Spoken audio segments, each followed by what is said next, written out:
महात्मा गांधी जी का लेख शीर्षक है सत्य में सौंदर्य। वस्तुओं के दो पक्ष होते हैं, बाहरी और भीतरी। सवाल यह है कि हम ज्यादा जोर किस पक्ष पर देते हैं। मेरे लिए बाह्य पक्ष का उतना ही महत्व है जितना वह आंतरिक के लिए सहायक होता है। इस प्रकार प्रत्येक सच्ची कला में आत्मा की अभिव्यक्ति होनी चाहिए। मनुष्य की आत्मा की जितनी अभिव्यक्ति बाह्य रूप में हो, उतनी ही उसकी कीमत है। इस प्रकार की कला मुझे बहुत प्रभावित करती है, परंतु मैं जानता हूं कि बहुत लोग अपने को कलाकार कहते हैं और माने भी जाते हैं, फिर भी उनकी कृतियों में आत्मा की उन्नति की आकांक्षा और व्याकुलता का जरा भी चिन्ह नहीं होता। प्रत्येक सच्ची कला को अपना भीतरी रूप पहचानने में आत्मा की सहायक होना ही चाहिए। मेरी ही बात लीजिए। मैं देखता हूं कि मैं अपनी आत्मा को पहचानने के काम में बाह्य रूपों के बिना पूरी तरह काम चला सकता हूं। इसीलिए मैं दावा कर सकता हूं कि मेरे जीवन में सचमुच सफल कला है। भले आप जिन्हें कला की कृतियां कहते हैं वे मेरे आसपास ना हों, मेरे कमरे की दीवारें कोरी हों और सिर पर छप्पर भी ना हो, तो मैं कला का ज्यादा उपभोग कर सकता हूं। मैं उस तारों भरे आकाश को निहार सकता हूं जिसका सौंदर्य अनंत तक फैला हुआ है। मानव की कौन सी कलाकृति मेरे लिए वे रमणीय दृश्य उपस्थित कर सकती है जो उस समय मेरे सामने आते हैं जब मैं चमकते हुए तारों वाले आकाश को देखता हूं। परंतु इसका यह अर्थ नहीं है कि मैं जिन्हें सामान्य तौर पर कला की कृतियां कहा जाता है उनके महत्व को स्वीकार नहीं करता। मेरा मतलब इतना ही है कि मैं खुद यह महसूस करता हूं कि प्रकृति में सौंदर्य के जो शाश्वत प्रतीक हैं उनकी तुलना में ये कृतियां बहुत अल्प हैं। मानव की इन कलाकृतियों का मूल्य उतना ही है जितनी वे आत्म साक्षात्कार में सहायक होती हैं। मैं सत्य में या सत्य के द्वारा सौंदर्य को देखता और पाता हूं। सभी सत्य अर्थात न केवल सत्य विचार किंतु जिनमें सत्य प्रतिबिंबित होता हो, ऐसी मुखाकृतियां, चित्र या गीत अति सुंदर होते हैं। लोगों को आमतौर पर सत्य में सौंदर्य नहीं दिखाई देता। साधारण मनुष्य उसके सौंदर्य से दूर भागता है, वह उसे देख ही नहीं सकता। जब मनुष्य को सत्य में सौंदर्य दिखाई देने लगेगा, तब सच्ची कला जन्म लेगी। सच्चे कलाकार के लिए वही मुख सुंदर है जिसमें उसका बाहरी रूप कैसा भी हो, आत्मा के भीतर का सत्य प्रकाशित होता है। सत्य से अलग सौंदर्य है ही नहीं। इसके विपरीत सत्य ऐसे रूप में प्रकट हो सकता है जो बाहर से बिल्कुल सुंदर ना हो। हमें बताया गया है कि सुकरात अपने जमाने का सबसे सच्चा आदमी था, पर उसका चेहरा यूनान में सबसे कुरूप था। मेरे ख्याल से वह सुंदर था क्योंकि उसका सारा जीवन सत्य का एक प्रयत्न था। और आपको याद होगा कि उसके इस बाहरी रूप से फीडियस को उसके भीतरी सत्य के सौंदर्य की कद्र करने में बाधा नहीं हुई। यद्यपि एक कलाकार की तरह उसे बाह्य रूप में भी सौंदर्य देखने का अभ्यास था। सत्य और असत्य अक्सर साथ साथ रहते हैं। भलाई और बुराई बहुधा एक साथ पाई जाती है।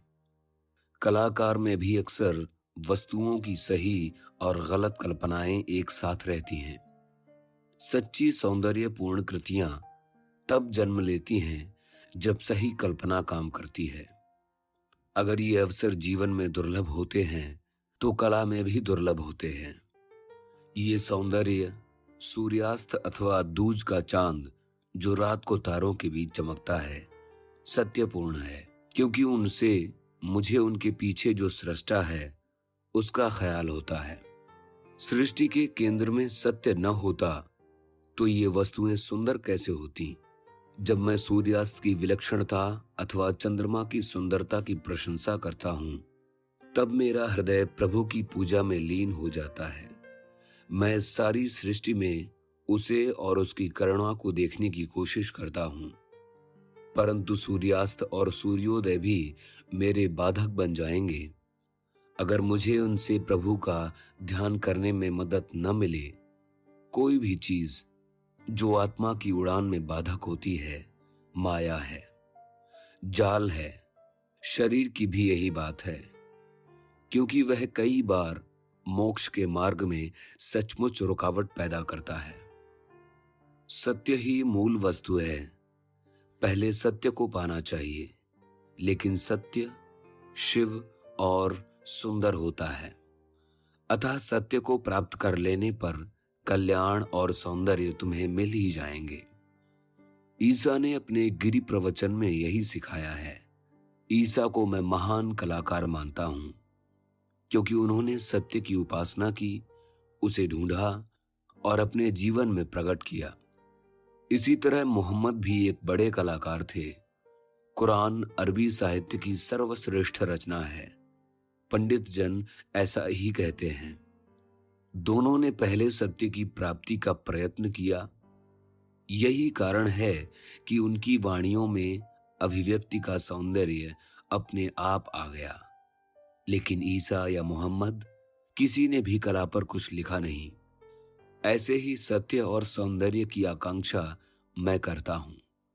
मैं उसी के लिए जी रहा हूं और जरूरत हो तो अपने प्राण भी उसके लिए दे दूंगा। दूसरी वस्तुओं की तरह यहां भी मैं तो करोड़ों की ही दृष्टि से सोचता हूं। करोड़ों को हम सौंदर्य का दर्शन इस तरह करने की तालीम नहीं दे सकते कि वे उसमें सत्य को देख सकें।